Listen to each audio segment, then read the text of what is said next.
Well, this is one of the projects that we're working on today. Andrew and Jaden were cleaning up box stall manure and stuff here last night, and they ended up blowing a hydraulic hose on it.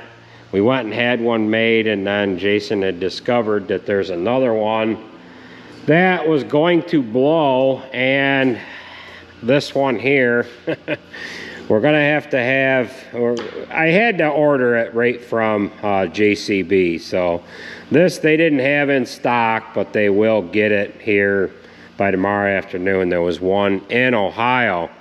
We've got this 6001 Terradisc in here, Pottinger Terradisc. I've been trying to get this in the shop for about a week now, but we've had other things just come up and get in the way. These hub assemblies that the discs are mounted to have loosened up, and we can't tighten them. There's a flat shoulder on this arbor, and it comes up against the flat spot of the hole in this arm, and there was quite a few of them that were loose. Couldn't get them tightened, so I ended up cutting all of the ones off that we couldn't tighten. Out of the 48, there's 30 in all, and they're about $400 to replace that. So we've got about $12,000 to put into this thing here. We've got some broken bolts and whatever to replace. We've got these goofy, they're like an eye bolt that go in to hold this bracket on here. So we've got, well, there's one broke here, and there's another one broke I see down there, so we've got to get that on there. We're probably not going to see these parts for 3 or 4 days.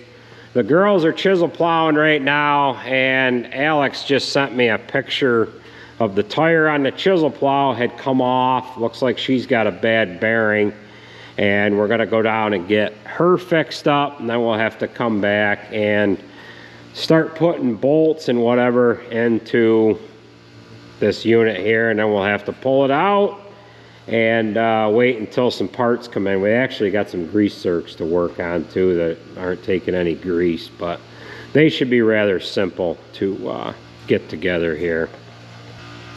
So we'll head on down. They're only a few miles away, and we'll get Alex fixed up. I've got some wheel bearings in the chisel plow box. We'll have to take them down with us, and hopefully it didn't hurt the hub at all. And we'll have to get her going here. Well, we've got 2 chisel plows broke down here. We've got a U-bolt broke on Sarah's chisel plow, and we've got a wheel bearing gone on Alex's. So let's see what we've got here. What U-bolt is it? This one right here. Alright, so this is going to be an easy fix. So we'll get you going first, and then we'll get her going. Alright, we've got her all fixed up. Now we're going to go over and get the wheel bearing back together on Alex's plow. Alright, we got this back together here. I had to make another trip up to the shop. Lucky we're not too far away. You can see the barn right up there.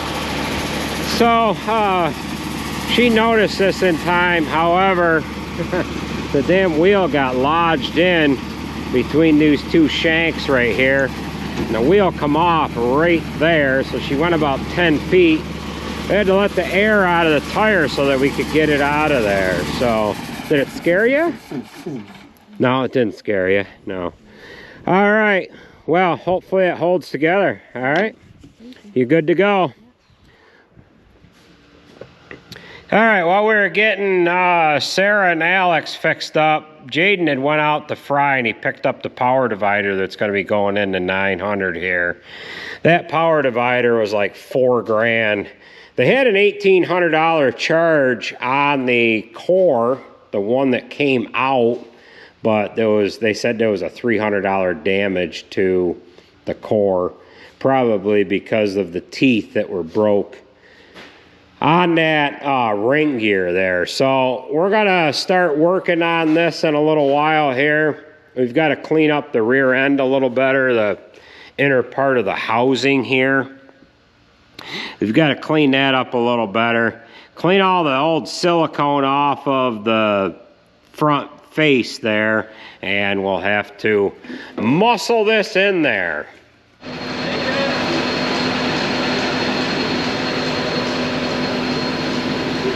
Well, they're doing a service on this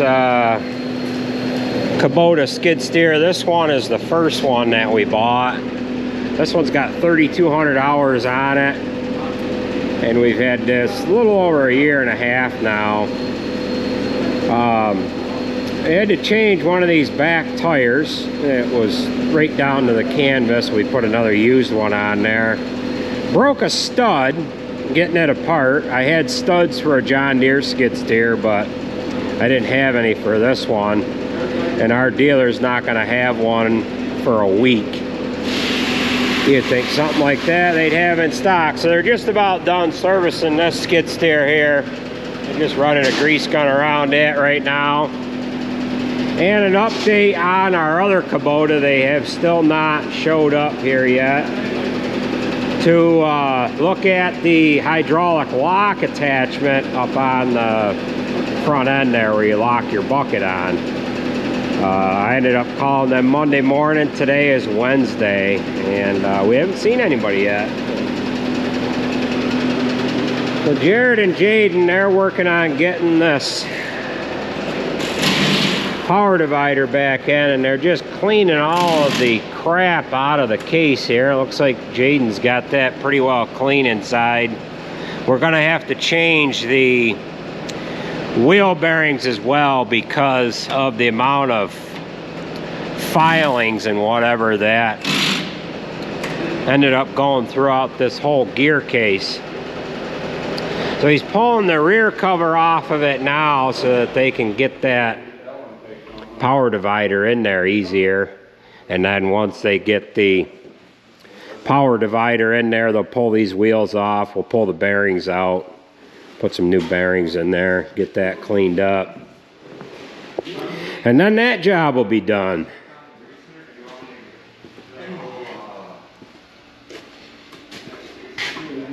I do not know if this is a brand new one or if it is a reman. Like they rebuilt it. I thought they said they were, but I guess not.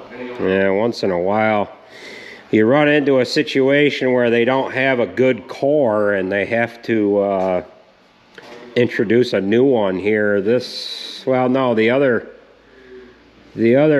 road tractor, we got the C500 that had a transmission put in it a while ago, and that transmission ended up being a brand new one because they didn't have enough of them on the shelf to source from. So in a little while they'll be ready to push this underneath there and then hook it with a chain to help guide it into place, get it all bolted in, and then get that done.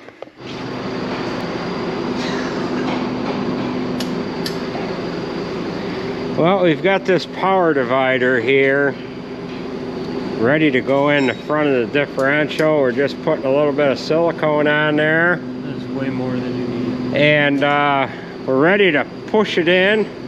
We had it in once. We wanted to make sure that we had it in, and then we pulled it back out, put the silicone in there quick, and now we're gonna get it in place quick here.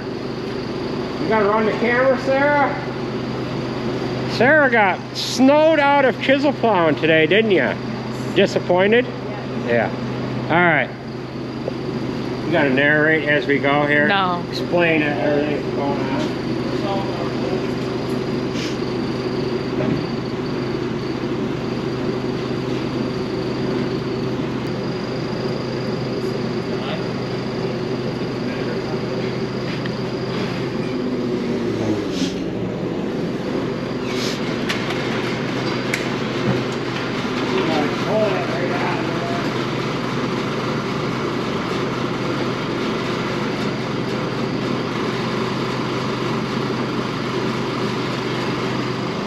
All right, we have this all setting in place here. We've just got to finish putting all the bolts in. We've got a couple of them in there. and they're tight, and that's holding it in place. And then we've just got to line up the rest of the bolts. And then what we have to do is put the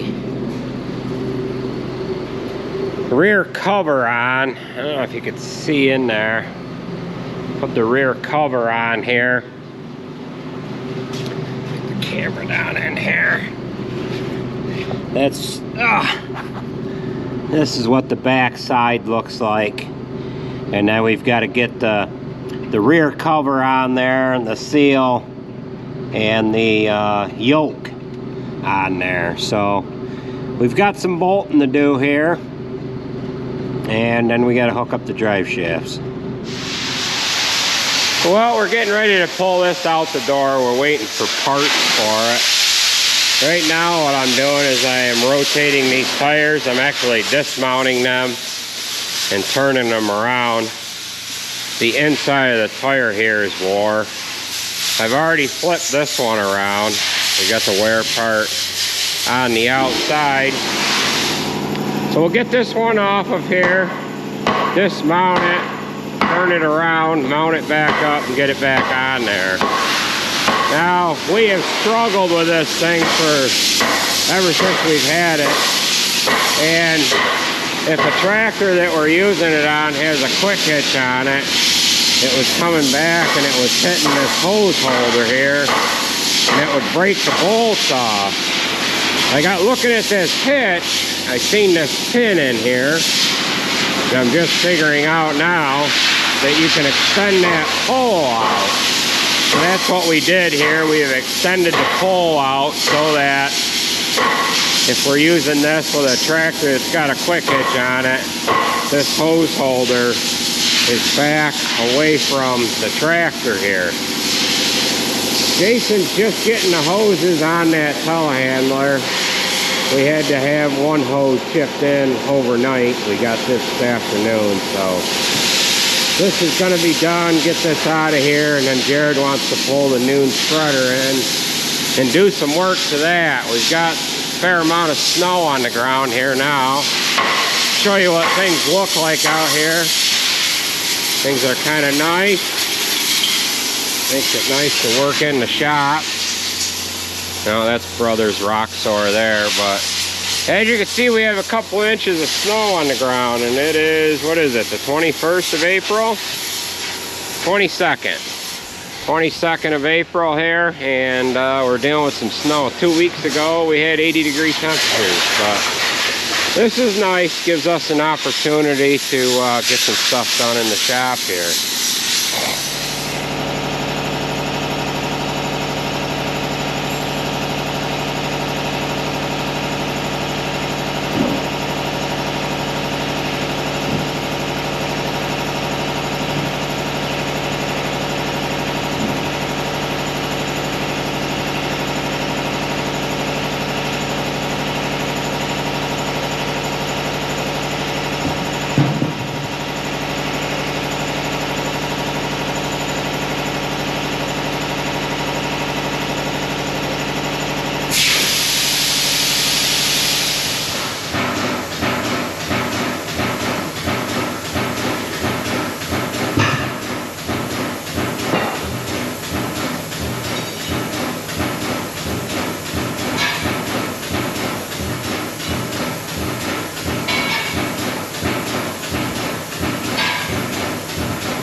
Well, we've got this thing ready to pull out of the shop here. We've got the tires flipped around to get a little more life out of those.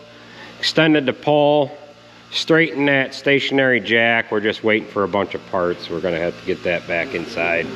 It'd have been nice to know about this hitch years ago. We could have had that pulled out, and then we would have saved this hose holder here. We have broken them bolts a couple different times. They get the wrong tractor on here with a quick hitch, and the quick hitch ends up hitting that. Oh, that bracket there. So we're gonna get the spreader in here now and start working on that. Well, we've got this new tanker in here now, and what we're doing to it, this is the injector toolbar here, and the manure goes into that manifold. It's got 6 injectors on it. These hoses come down in through this boot here, and this boot is held on to the actual point or shovel, whatever you want to call it. The boot is just bolted in with one bolt here, and there's some movement on this for when the hoses flex and whatever. Well, the problem that we're having is there's so much pressure on not really pressure, but weight of the manure coming through the hose, that it cocks these boots over to the side a little bit. So what we're going to do is we're going to weld a piece of flat bar on here, bolt it through this top 5/8 bolt to give it some rigidness. As you can see, this one is bent, it's held off to the side, so are these other ones. He's removing the hoses now so that we can straighten these and then weld our flat bar on there. And these hoses are somewhat of a nice design because they go down inside the boot instead of going over it. Some of the injector boots that they put on, it goes over the boot itself, and then the manure hits here and you can get some plugs. So we've got 6 of these to put on this one, and then we're gonna see if we can start buying these guys here with this flat bar already welded to it. So we're gonna get drilling some plate here, or not some plate, but some flat bar. I've got some 1/2 x 2 flat bar laying on the bench here. I'm gonna drill the holes in it, cut them off, bolt them on, weld it to the boot. We're removing the hoses so that we can stick a pipe down inside there and just straighten them. I got this one straight, but the other 5 have got to be straightened yet. Nate has gone around this with a grease gun already. And the other thing that we have a problem with here is we've got a weld joint up on the pipe there where it goes over the top of the tank, and it's leaking there somewhere. I got to get Nate show me where it's leaking. We've got to get that welded up, and then we'll be able to yank this.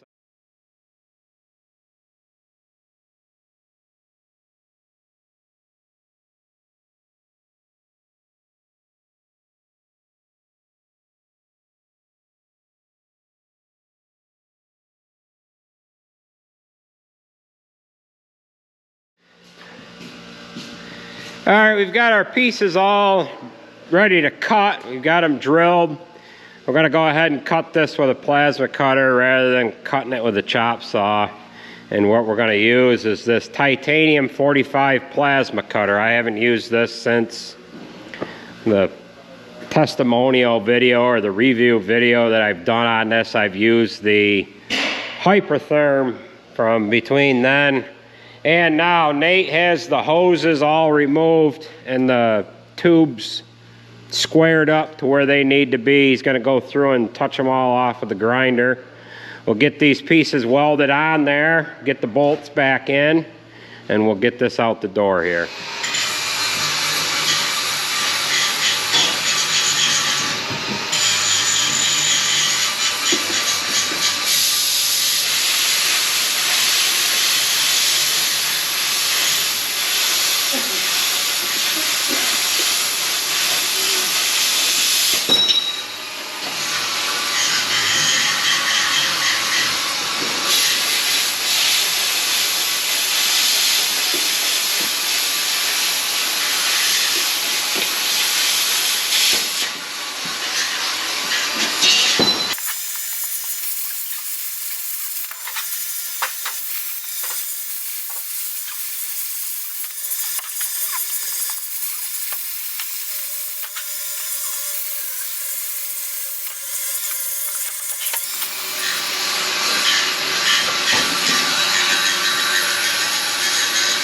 Alright, we have all of our pieces cut, and we'll just go through and knock that slag off with a, I've got a wide base chisel here somewhere, if I could find it. Here it is, right here. It's right there. So usually all you have to do is just take the edge, clean the edge off, and you've got a nice surface there. This is just going to be on the manure injector, so it really doesn't matter what things look like. We don't have to have it all pruned up real nice or anything like that. So we'll just clean the fat off, and they'll be ready to weld. It just flakes off. There's quite a bit on this one here. One hit and the stuff is off of there. We got a pretty good, decent edge. This is 1/2" material, so it's a little girthy maybe for this homeowner special plasma cutter, but it does a decent job. So we'll get this thing put away before it falls onto the floor. And Nate's got everything all cleaned up, and we're going to get them welded here. Actually, we got to remove the rest of the 5/8 bolts that are at the top here, so let's get welding. Yeah,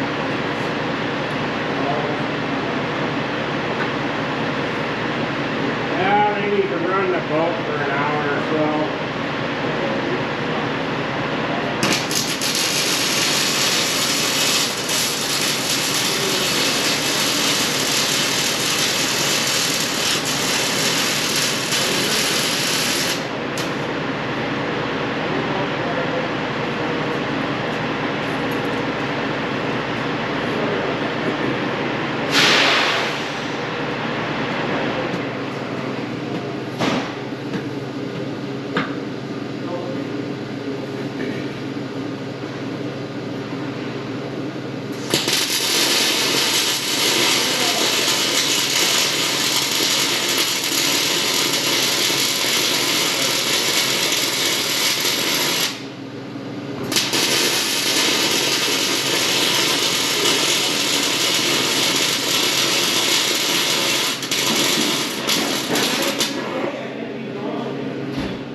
So Jared has this power divider all bolted in. We've got to get the yoke on there yet, hook up the front drive shaft.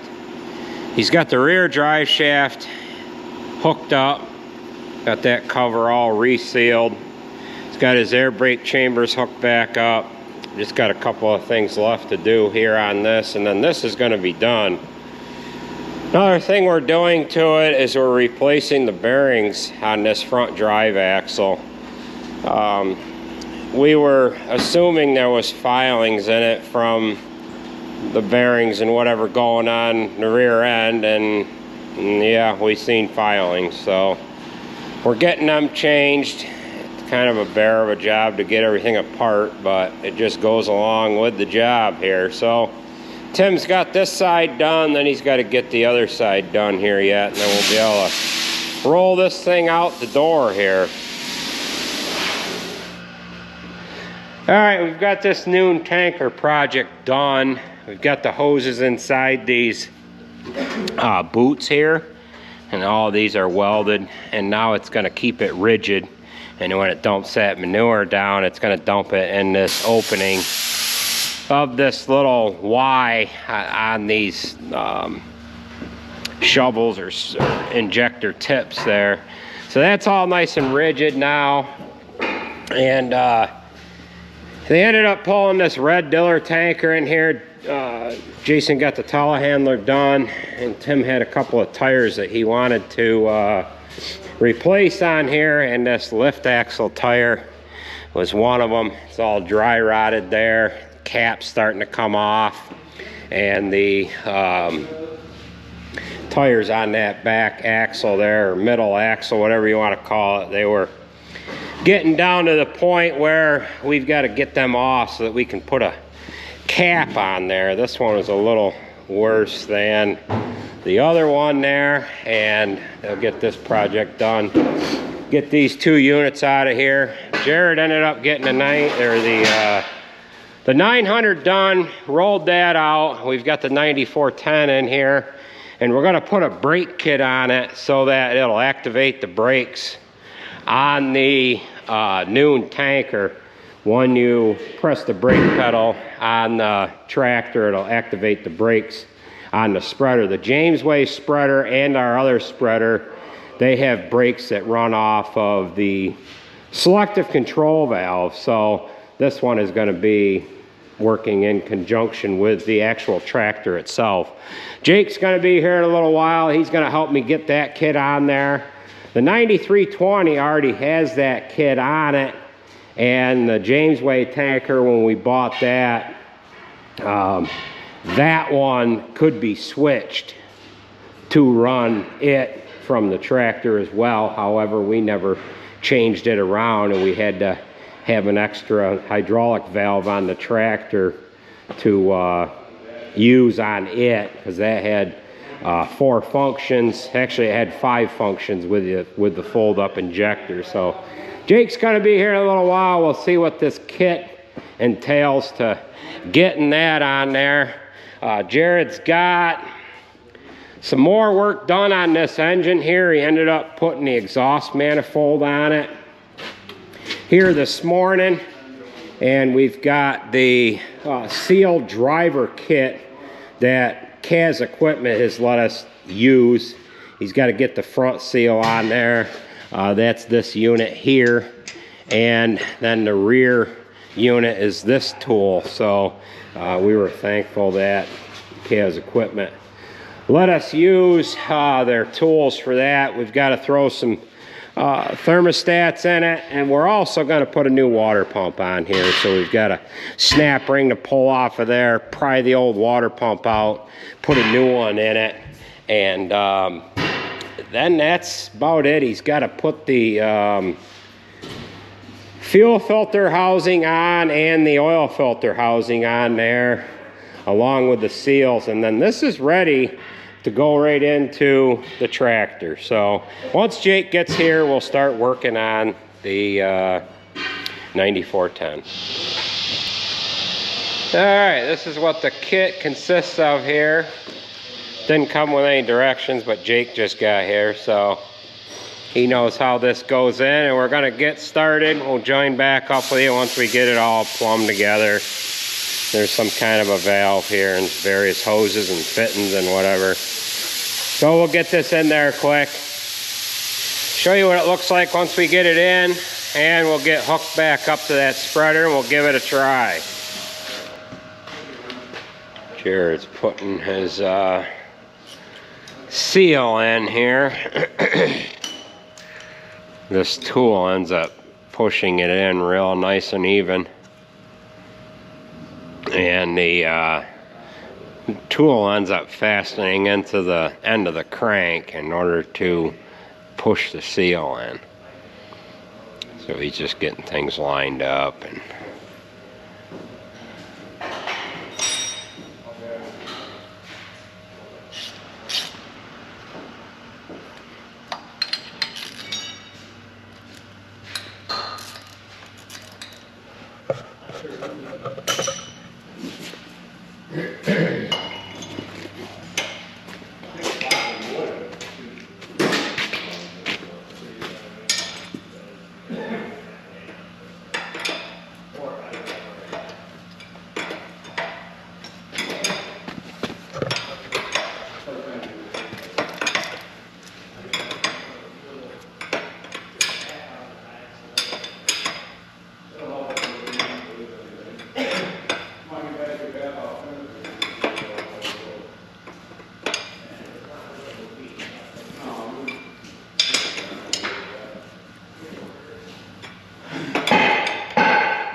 Signed seal. Alright, so we're getting there with the brakes on this 9410. And Jared's been working on this engine at the same time. He ended up swapping out the water pump, and that's all the water pump is on these engines, is just this little guy here. So this has been replaced. Got the new one in there, and he's getting ready to put this cover on. He's got the fan drive that goes in right there. He's got the thermostats in. Harmonic balancers on there, and the he's got the flywheel bolted into place.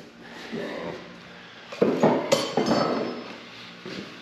right, Jake's got the brake kit all put on here. We just tested it a little while ago, and it'll apply the brakes according to how much pressure you put onto the pedal. We had it up to 2,000 psi. This is the port here that will plug the spreader brakes into, and Nate will feel a little safer, won't ya? Yeah. But we had Jake's computer going here with the directions on how to get that on there. A little more involved than you thought, huh? Yeah, a little more dirtier. A little dirtier underneath there too.